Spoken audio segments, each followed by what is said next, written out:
It's episode 23, and we welcome our esteemed guest, Mr. John Miller, to the podcast. He's the CEO of Denny's, America's Diner. Welcome, I'm Ryan Hicks, and this is Modern Business, the podcast to learn from franchise business leaders and explore new business technology. Our community is about sharing knowledge and tools that help us achieve our goals in business and beyond.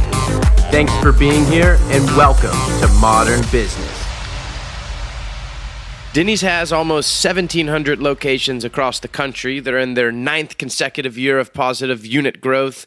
Over the past 7 years, I think only one brand has opened more full-service restaurants than Denny's.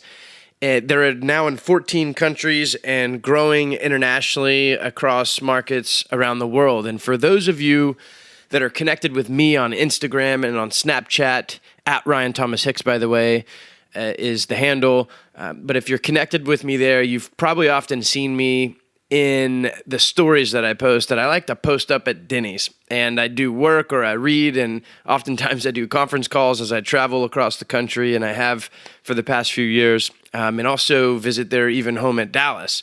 And so I literally hope they could pull my purchase history across the stores in the years, because that could be interesting. I've got to be in the top percentile of customers there.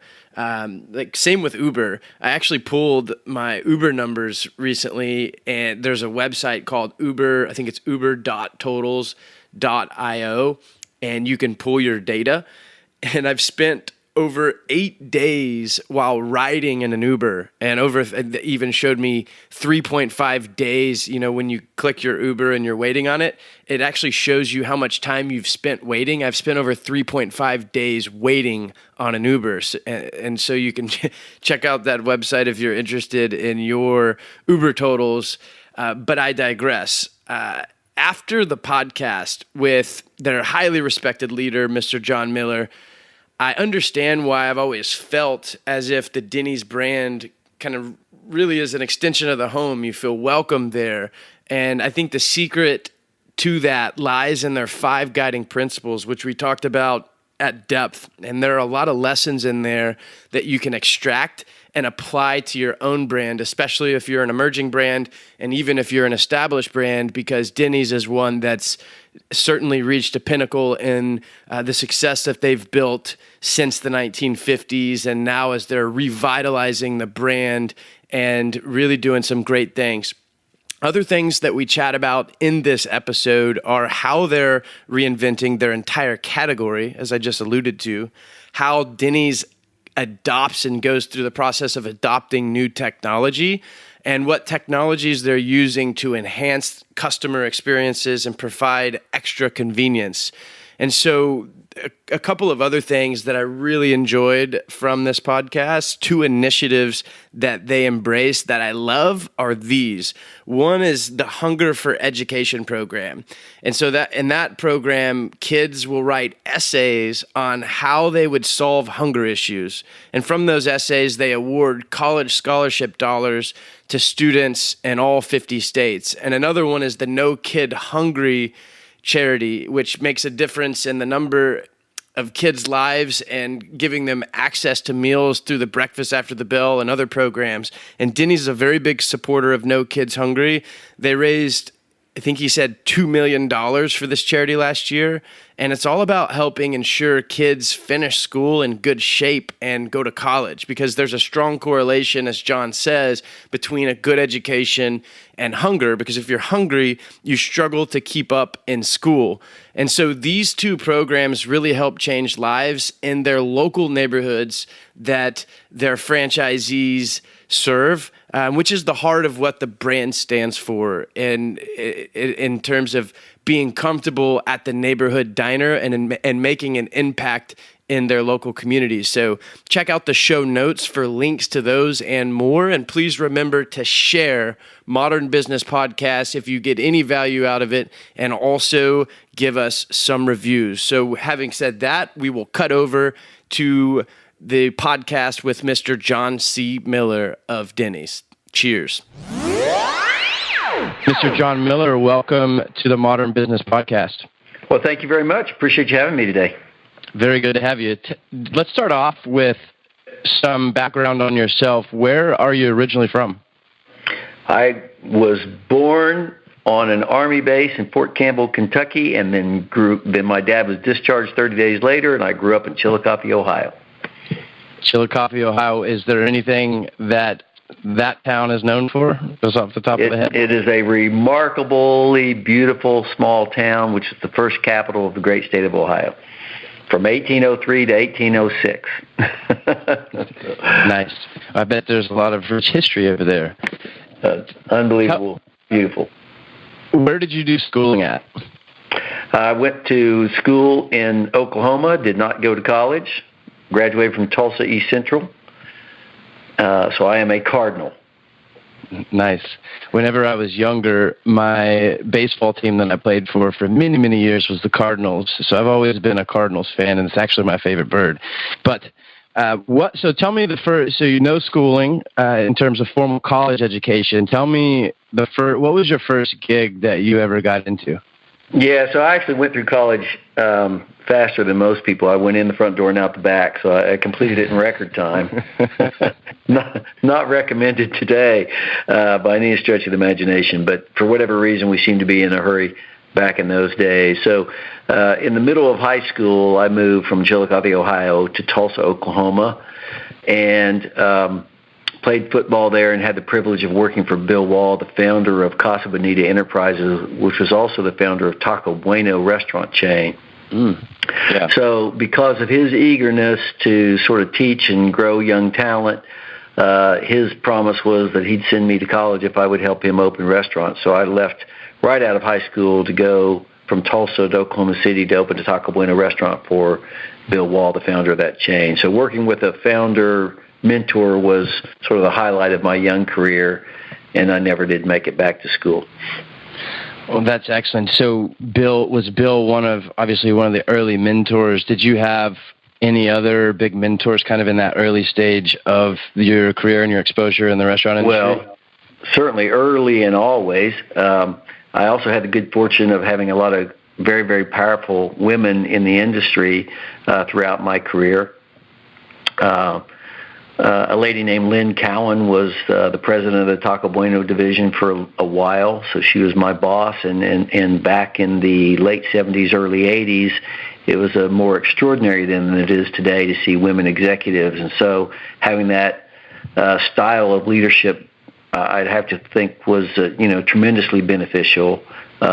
Stronger, standard bearer, good at empathy, a number of things that weren't common across the industry in those days, and I think I learned from some of the best. And in my career here at Denny's, I've had female executive chairs of Denny's from my entire 7 years here. Deborah Smith-Art Oglesby was the chair when I joined, and Brenda Lauterbach, both very accomplished, talented women, and among the few that are chairs in our industry. So I've had a lot of strong mentorship there.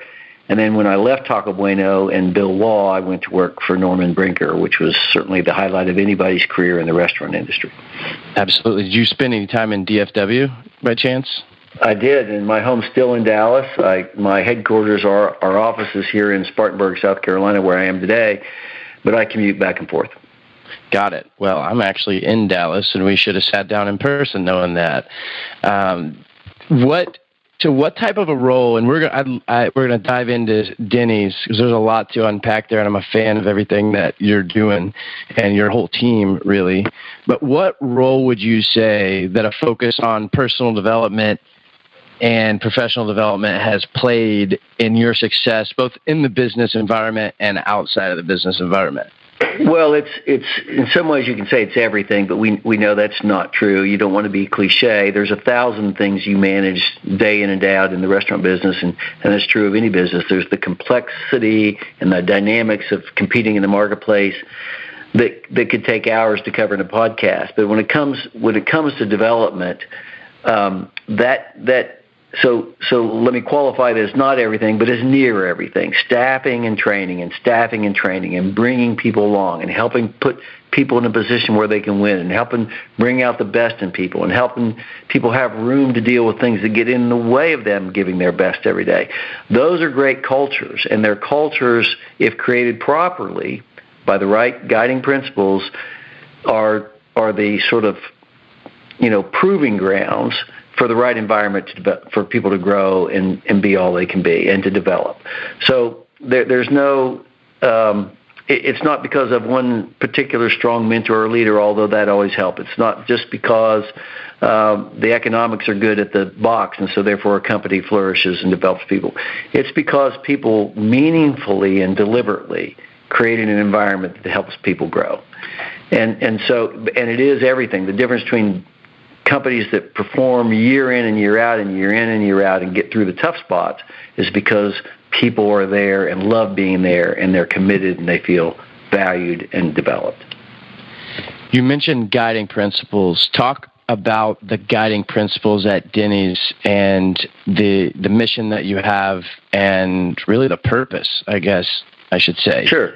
We like to say we're purpose-driven and values-led, and that's very important to us because we think the number of rules in a standards manual can take thousands of pages if you don't have a smaller set of guiding principles that guide all of those rules. Sure, you got to have recipes, you got to have, standards that you go by, when to lock the doors and unlock them, and how to do the daily reports, and how to greet customers, and things go into the rigor of training. But if you can boil those down to a handful of guiding principles that everybody can go, yep, I can relate to that, that's the kind of organization I'm drawn to and want to be associated with, that makes a very, very big difference. So we spend a lot of time talking about our purpose and our guiding principles. Mission is a very different thing. Mission is strategy. Our mission is the same thing as our strategy, right? So we want to provide great value with everyday dining. We want to be America's diner. That's our positioning statement. That's our strategy. It's also our mission. Our mission is to sort of, to deliver on those standards every day. So that's different than guiding principles. Guiding principles is the who, the people that it takes to see a mission through. So our purpose is that we love to feed people. We like the fact that that's very emotive. We think love is a powerful word. It can mean a lot of different things. But we love feeding people whatever they're hungry for. We think it's important that we're sort of bigger than just meals, and we really love that purpose statement. It drives everything we do. We start every meeting with it. We end every meeting with it. We talk a lot about sharing the love. If we love to feed people, then it should show in the way we behave in the restaurants and throughout headquarters and in franchise meetings and in our communities. And so if that love is not evident, then we've got the wrong people on the assignment. Guiding principles just gives it a little more definition. If that's what we do, then how should we behave? And so we have actually 5 guiding principles. The first one is guest first. And, everybody has something along these lines that the customer is the most important thing. But we go into a little bit deeper. The guest first principle is around the principle of putting others first. The guest is first, or somebody's first besides me. So we're willing to sacrifice our own agenda for the moment to make sure somebody else's needs got met. And that principle is what guides satisfaction, gratification in a job, the desire to come back, the knowing that people care about others. So if you get that principle right, it guides more than just guest satisfaction. It's how you behave toward one another or any other person than yourself. And we have 4 others, but I'll pause there in case you. Yeah, no, I like the guest first. It reminds me of a philosophy that's kind of instilled when I was younger. It's not what it goes back to the John F. Kennedy quote, but it's not. It's what can I do for you? And whenever you have that, it broadcasts way beyond just a guest. It's ingrained into the interactions between franchisees and their employees and all the rest. So I think that was a very good guiding principle. Is there what's the second? Well, it's born out of the notion that we're only at our best when we're in the service of others, when we take our God-given talent and use it to serve. And so that guest first principle runs really deep in our organization. We're not great at it at the restaurant level, shift by shift every day. That's work in progress, but certainly the principle is embedded, and we appreciate the behaviors that should follow from there. The next one is what we call embrace openness. We want to make sure that that everybody feels welcome. If you drive an old beat up pickup truck that blows blue smoke, or if you drive a $200,000 to, 600 horsepower car. When you get to the parking lot of a Denny's, it's the great social equalizer. Everybody's treated the same. You park your title, you park your bank account. There's great value. You don't have to shave. There's no pretense. You didn't have to put makeup on. It doesn't matter the kind of clothes you wear. It's just a place for you and your family to come together at the corner booth and be yourself. And we think that's really important, not just for our positioning in the marketplace as sort of your neighborhood diner, but also for people to be drawn to it from a principle standpoint, that everybody is equal in the eyes of God and everybody's welcome here. I love that. That's excellent. It does shine through. As I've traveled the country, I was telling you before we started recording, I travel the country a lot, and I've been to a lot of the diners. What is the third one? The third one is we're proud of our heritage. We think it's important to build a legacy and to leave a legacy, and nobody wants to have spent their entire life working only to be dismissed at the end and considered irrelevant. So we call it proud of our heritage. So if we're going to be proud of our heritage, those that came before us and laid the ground and the paving for us to ride on today, then we want to leave an equal heritage for those that come after us and to build a legacy. So we could have called it build a legacy, but we like the words proud of our heritage even more.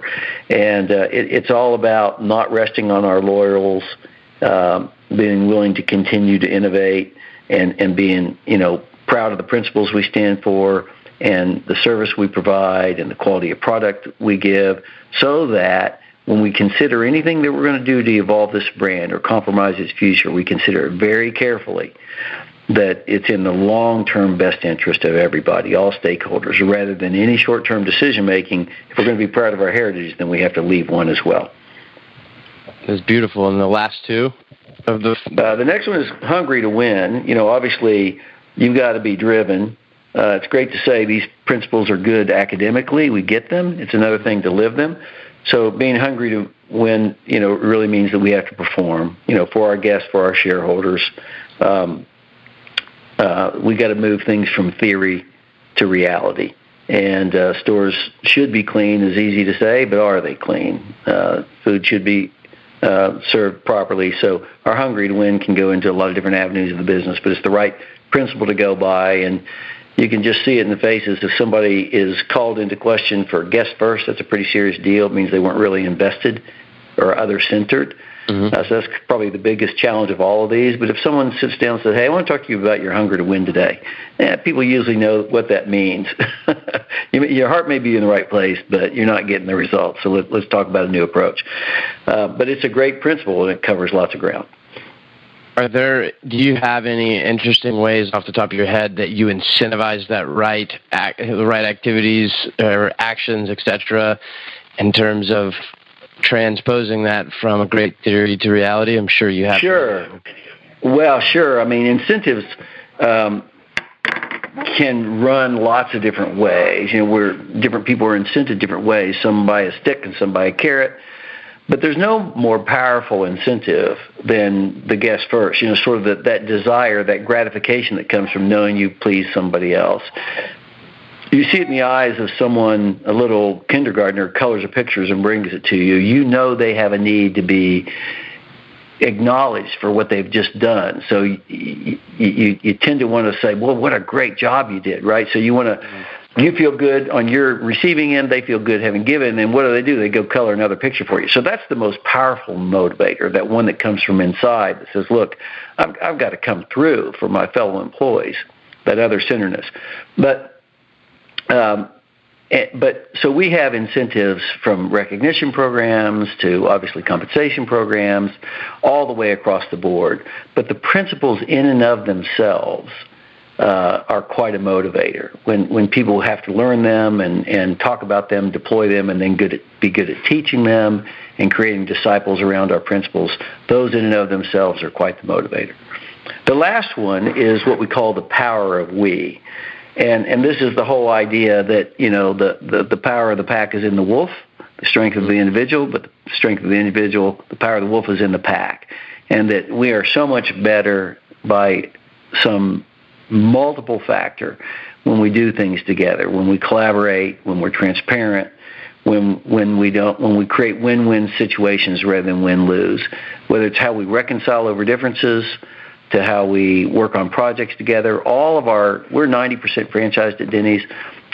All of our efforts, whether it's marketing, development, through new prototype development, remodel schemes, operations initiatives, and supply chain management, technology initiatives, all of those things, marketing initiatives, new product development, everything we do has franchisees sitting at the table with us, developing side-by-side collaborative efforts to evolve the brand.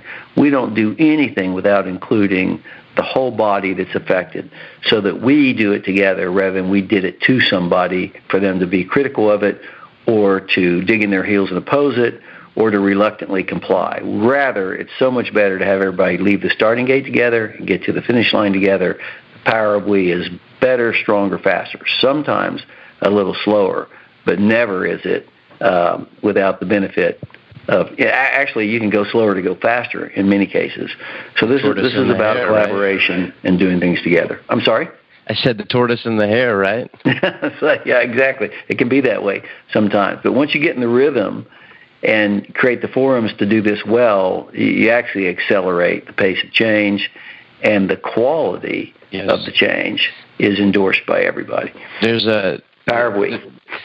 Franchise organizations that do extremely well, as have your group as an embodiment of the forums to drive that change, and it being a franchisee-centric decision is always at the centerpiece. Talking about change, you're doing. I've seen out there in the market, you're kind of reinventing the category. You've got a lot going on. The world is changing. You've got millennials making decisions for I forget the statistic. There's, I think, 70% of all decisions and across different categories are made by millennials, etc. So how are you looking at reinventing the category and reinventing yourselves as you kind of pave the way for the next generation of America's Diner? Well, certainly this day was going to come. Boomers had control. They reigned supreme for quite a number of years, where they made decisions on fashion, architecture, whether we smoked or not, or found it fashionable, and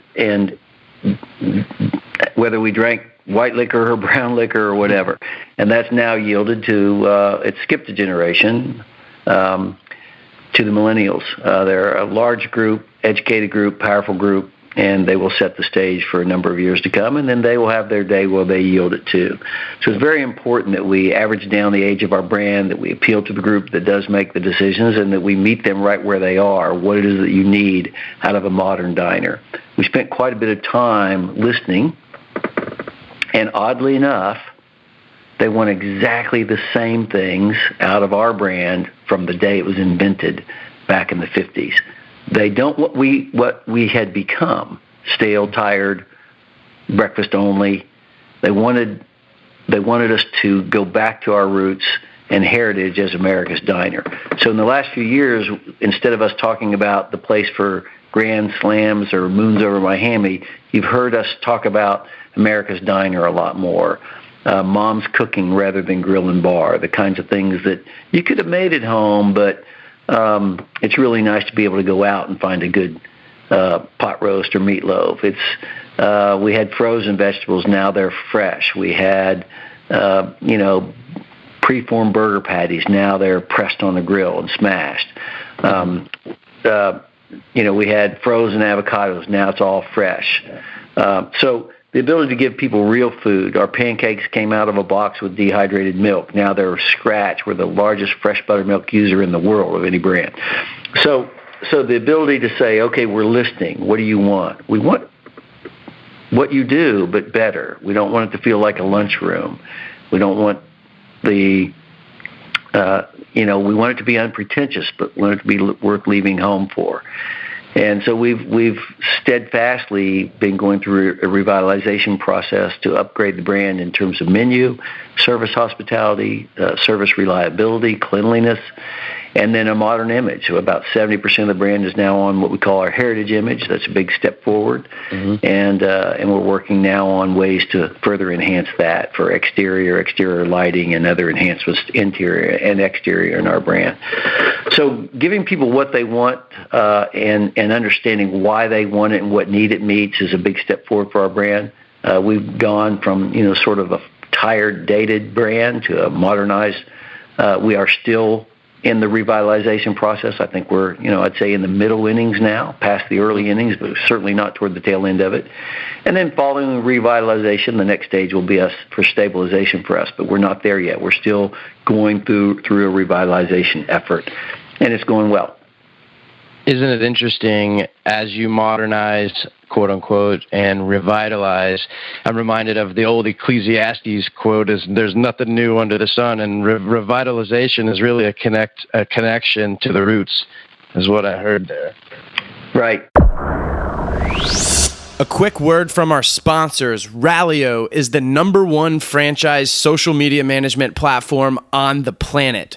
With Ralio, you can manage all social media platforms from one dashboard. It's built from the ground up specifically for the franchisor-franchisee relationship, and it takes content management to the next level, helping free franchisees from the task themselves or from overpaying a local agency to manage social media for them. It also helps corporate maintain brand standards through proper monitoring and policing. And one quick highlight, one of the most powerful pieces of technology, in my opinion, on the planet when it comes to multi-unit social media technology is Ralio's proprietary Facebook ad technology. You can use Facebook's hyper-targeted tools to profile customers within a geofence and syndicate unique pieces of content and calls to action inside of news feeds at scale locally. Foot traffic goes up, visibility goes up, engagement goes up, and local franchisees have great content on autopilot that they can see demonstrated ad fund results from. Go to www.ralio.com. That's RALLIO.com to learn more. Yeah, there's the reasons are nothing new. The way in which it's delivered is very new, right? Technology continues to evolve, but the basic need is still, what drives a lot of technology is convenience and value and control over my time rather than yielding control to someone else. I'll do that if it's my only option, but I'd rather, frankly, at times pump my own gas. I'd rather go online to do a banking transaction sometimes than go inside for a teller transaction. Nothing against the teller. It's just, I'm in control. It's on my terms, on my time when I can do it. I'd rather text than call because I can slip that in while I'm doing other things and multitasking. So with technology, consumers are saying, this is what I really wanted all along. Now it's invented. But the need's the same. It's about control and convenience. And the ability to eliminate pain points of consumer through technology still is consistent with your comment about Ecclesiastes. Yeah, and I agree as well on the convenience. Is one of the reasons I started a podcast is because you can conveniently flip through and go binge listen to on your commute to work, et cetera, et cetera. So it's a convenience thing and it's an experience thing, shifting back to the technology that enables the revitalization of the brand. Talk about a couple of the ways that you're making it more convenient for folks at Denny's through technology. Yeah, so technology is an interesting thing. One of the things that's happened in kitchen technology on small menu brands or fast casual brands with counter service is there are a number of things that have been invented in the last few years that are just extraordinary to watch, from burger flipping machines to pizza machines to high-tech combi ovens that either smoke or hold things moist or dry or cook with different technologies, turbo chefs. There's new hoods, high-efficiency fryers, and the list goes on and on and on. Oddly, for our style of cooking, cook to order, there's nothing like a lot of grill space and a good saute chef, or what we call the egg station in our business, but it's basically a saute station. We can be faster and more convenient, more flexible with a large menu than a lot of these other things. And we've added some of these things, high-efficiency fryers and the like, but we've not found things that are groundbreaking at changing the way the efficiency that we'd already had built into some of those models. So So the technology that is changing full service and family dining more rapidly is what happens out in the front of the house. The ability for people to order in advance or order for delivery and pickup. We've certainly implemented the Denny's On Demand program. It's gone very well for us over this past several months. We launched it mid-year of 2017. And the number of people that are taking advantage of ordering online to pick up or have delivered has grown considerably in a short period of time. And it's averaged down the age of our brand a little bit more, and it's favored late night and dinner more than the average transactions of the in-house dining. So it's a younger crowd ordering after 5 a little more often than what our inside dining is. We see that as a very good thing. The other thing that's happening, you'll see more of, it's not ubiquitous yet, but a number of brands have adopted tabletop technology. And the biggest pain point eliminator for guests is they can summon a server and check out or leave in their control when they're ready to leave, not wait for server banking. But remember, Denny's already had cashiers, so you could always get up and leave when you wanted. So we were waiting for those kinds of technologies to do a little more things than what they did at launch. And as those things continue to evolve, then somewhere along the line you'll see, us move from a testing phase to something more deployed. But so far, those things have not done enough yet to fully deploy in our brand. But we've been testing all the ways or the array of options that are associated with technology. And there's a number of things that will come in due time where people order and then dine in, or people order and then select a table and then decide if they want it fired to the kitchen before they arrive or if they want to wait till they arrive. So all those things are coming upstream, and we won't be the only brand that has those options. But in due time, technology will do a lot of things for full service that right now people can't imagine. There will be one day when you go, why would I stand in line at all? So the industry is evolving very fast. Yeah, we'll look at it and say, we used to do what? Yeah, exactly. Mm-hmm. Yeah, and on the order ahead tech, are you fully penetrated? Are you in most major markets on that, or are you? Yeah, so virtually 100% of our domestic system has online ordering, where you can go to the app or directly to the website and order without having to go through a phone system or a call center. You just order online. It's a very well-developed menu with all the options a server could provide in customization. And it's very easy to get through with high-quality picture graphics of everything we sell. So it's a very well-developed online ordering system where we've developed the menu, and then we use Olo as the ordering platform. And you can settle in advance and be paid, and it's quite fantastic. You come into the restaurant, you're all done, you see the cashier, or you grab your bag, and you're good to go.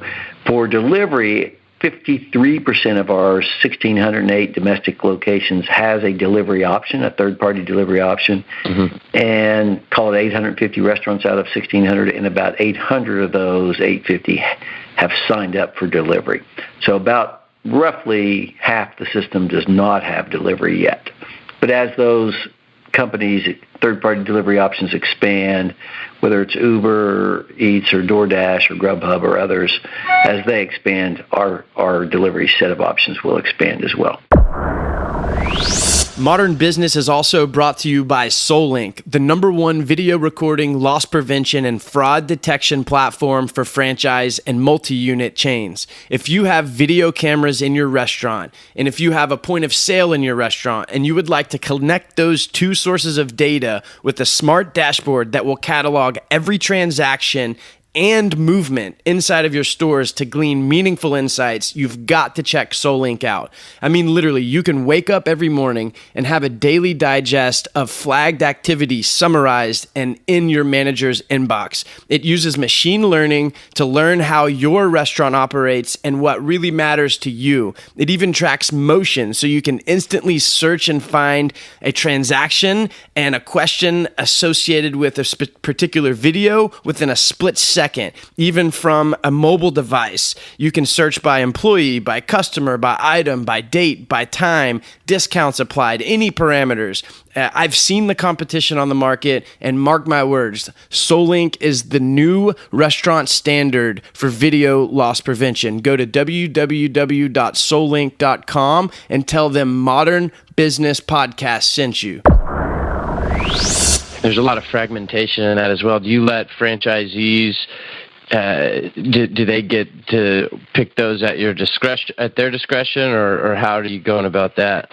We have national contracts with all those providers directly that our franchisees piggyback off of, but and so most would participate wherever those options are available in a market. But some, quite a number of restaurants will have more than one option, and will only sign up for one option until their staff gets their legs under them and they get good at it, and then they'll think about adding the second. So a number of stores have added a second and a third, and then others have said, you know what, the one will do for now.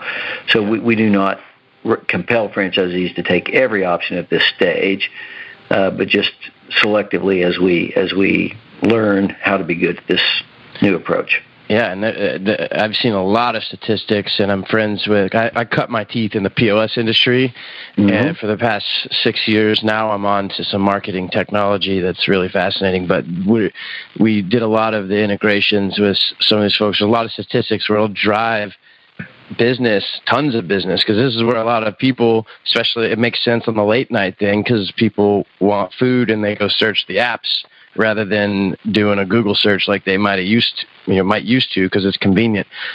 Talk about franchise development. What do you focus on there? Are you focused in the U.S. or outside the U.S.? Who's an ideal? What are ideal operational groups? And why Denny's? Talk a little bit about that. Well, I think unit economics are a strong, compelling reason for franchisees to invest. We have 32 franchisees, I believe it is, that own roughly half the system. So these would be franchisees that are larger, that have 10 or more stores. Mm-hmm. All of those franchisees have a second brand. So they were either Denny's first and they added another brand so that they could continue to penetrate a market they know really well. Or they had a brand where they've sort of reached their capacity and wanted to add a second brand, and then Denny's was their choice. But I think unit economics, I think the reputation of family dining as being fairly scaled. I think the notion of Denny's revitalization efforts getting a lot of attention. We're just now in our 8th consecutive year of positive growth. We're not the only brand that's been able to do that, but one of the brands that certainly has, and I think that attracts high-quality investors and franchisees. And we only have one of our top franchisees that is Denny's only, and the rest have a second brand. So they tend to be experienced restaurant operators, and they know the industry. Mm-hmm. They have good, strong balance sheets. They have a good, strong reputation in quality operations, and then so therefore they sort of meet the qualifications to fit what we're looking for. We are growing both domestically and globally. We've completed 9 consecutive years of positive unit growth. We've been purging and closing the bottom. Number of restaurants still close each year. Remember, the brand is 64 years old. But at the same time, we've been one of the top growers in gross openings, new openings per year. And so over the past 7 years, I think only Buffalo Wild Wings has opened more full-service restaurants than Denny's. So we've been opening quite a few restaurants as well. Our guidance this year is another 45 restaurants. And our international development has stepped up in recent years as well. We have over 70 restaurants in Canada. We're now in 14 countries. We have successful development going on in the Middle East, in the Philippines, and Central America. And we just entered the United Kingdom recently as well. Sorry about the phone there. No problem. Tell them I said hello. I think I'll pick this up later. A couple of other questions outside of Denny's as we'll wrap it up here shortly. Before we do that, 10-year vision of the brand, I think, is to maintain the status as America's diner. Would you add anything else to that? Well, I think the idea that we're your local place, so it's America's diner in America, but if that doesn't is that not the way you describe yourself in Canada? Then we're your local diner. The whole idea, and there are other places where America's Diner in the Philippines is exactly what you'd say.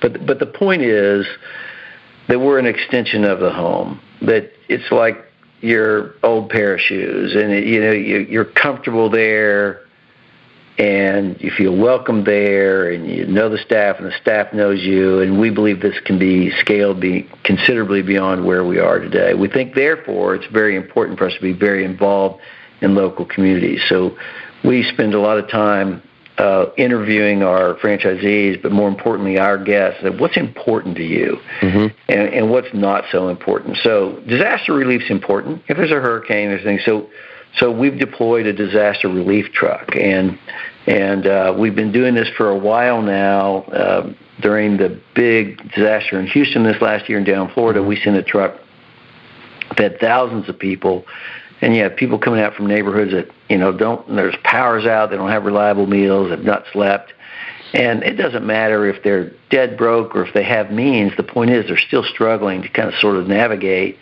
the mess. And so disaster relief, we think, is really important. So we deployed a Denny's disaster relief truck. And this year, we're actually building rather than leasing and sort of scrambling to do this. We're now going to be equipped. When there's an issue, we can be a first responder. So we're really pleased with this effort. It's endorsed by our franchise community, so we can really be involved when people need us the most. But those things are sort of ad hoc and in the moment and expected that communities come together and help, and we want to be part of that. But what about the ongoing? So we've really focused on two areas. One is if we love to feed people, then we focused on a couple of areas. One is hunger relief and education. So we established what we call our Denny's Hunger for Education program, and we contribute thousands of dollars every year in scholarship funds for people that especially come from underprivileged neighborhoods where they need a little help to get started. And we have kids from all over the country write essays on how they would help in their own community, especially with hunger relief. And then from those essays, we award scholarships to people in all the states to help them get off to college. So that's our Hunger for Education program. And then we are big supporters of and believe in the mission of No Kid Hungry. So we raised considerable amount of money this last year, $2 million for No Kid Hungry. And we're very proud to be one of the top fundraisers for that charity. We are making a difference in the number of kids that have access to meals so they can learn and be better prepared as adults to have, to finish school in good shape and to go to college and to get a good job and have a lifelong success track record from their earnings. And we know that what mutes that, there's strong correlations to education that's missing 0 to 5, and hunger and irritability in school or the lack of reliability of proteins in your meals. So the ability to support a Hunger for Education program and hunger relief, we think, really changes the outcome of America for the neighborhoods that have been underserved. And so we like our efforts. We like how our franchise communities come together, and we're very, very proud of the meaningful results that we've had in every single community, every single state since we started these programs. That's excellent, and I bet it's really neat to watch, like you just mentioned, the local franchisees. Oftentimes I've seen will just band together and lead these initiatives, and there's committees that are formed and task force that are formed, aided and abetted by you guys at corporate, but I bet a lot of your franchisees, they're the ones out on the front lines. These are their communities, and that's really neat to see, especially here in Texas. And we really see, franchise, corporate, we like it when they're sort of indistinguishable, where we're all run together working on the same mission. There's no us and them. It's power of we. And it's who we are. Back to those guiding principles. I will throw one compliment from you, since you're spending a lot of time here in Dallas. I guess the location right there on 75 near Henderson Avenue, you mentioned about it being an extension of the home and feeling comfortable in there.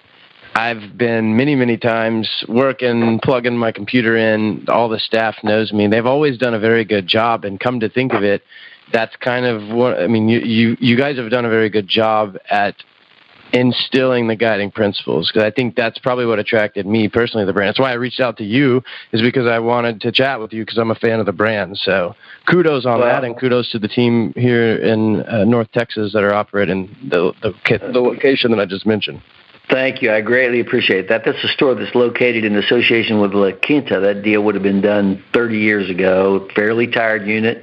It's gotten a little love from the franchisee not too long ago, and it's doing really, really well as a result. So I really appreciate you saying that. Nice. And No Kid Hungry, how can people get involved? Is it just you guys are donating back, or is there a way to get involved? Yeah, no, actually, everybody in America should know about this. I think you go to shareourstrength.org online and just take a peek, and I think you'll see what's going on. There's everything from education on how to shop on a budget to get better diet and nutrition for your children so they can learn better in school so they're not left behind or fall behind.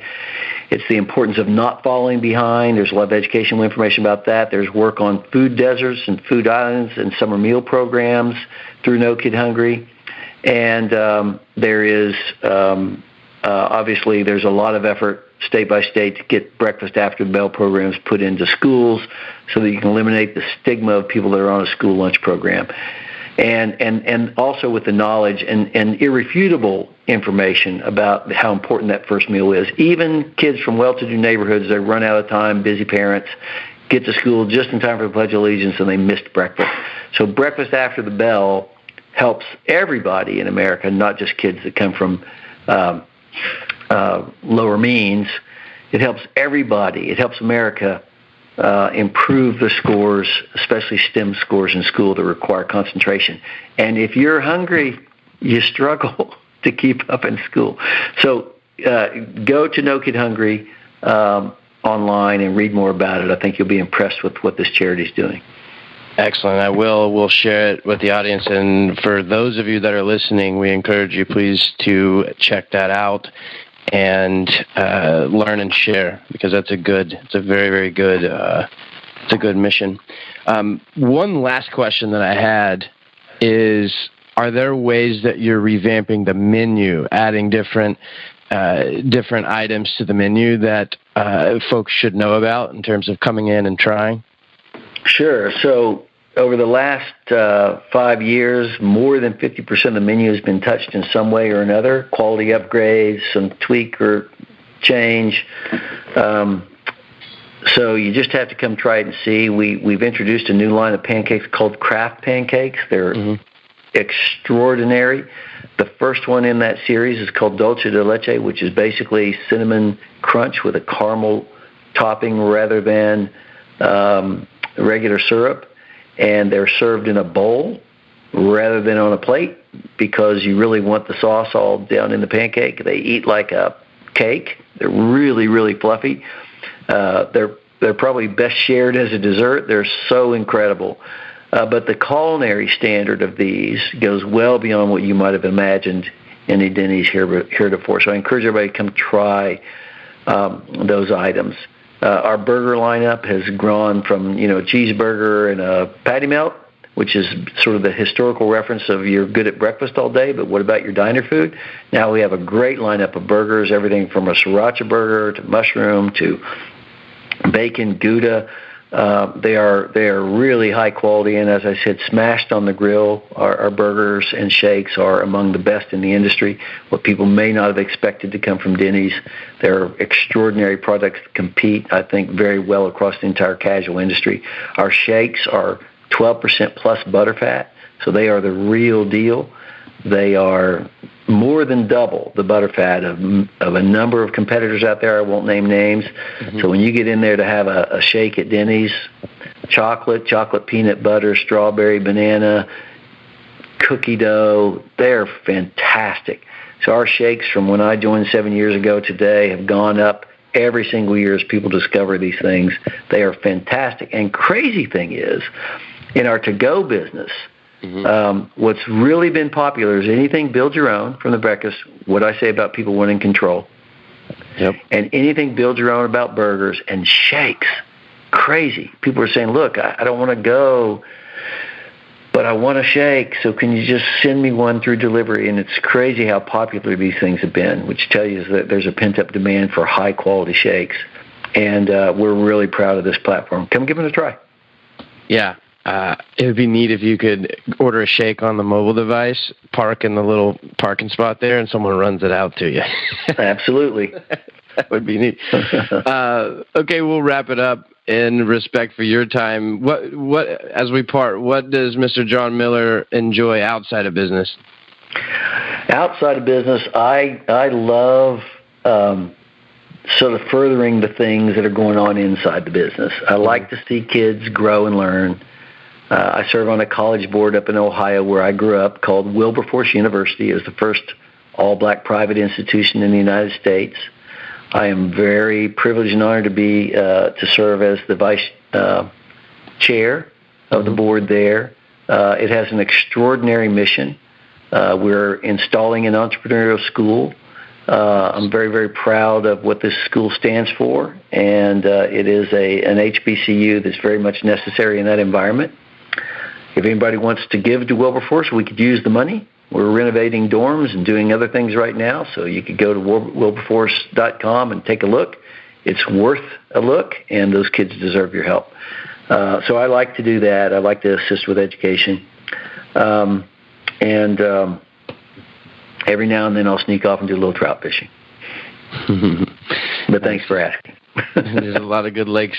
There's a lot of good lakes out here in Texas, I know.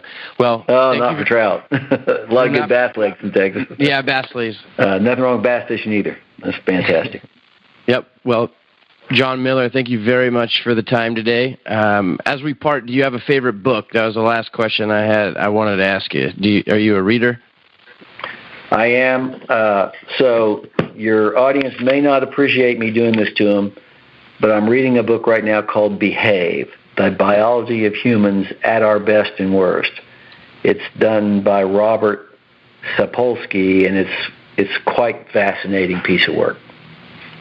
Nice. I'll check it out. I read every book recommendation. That would actually be very good. I'm reading one kind of similar. I'll email it to you. But thank you very much for the time, and you're welcome back here on Modern Business anytime.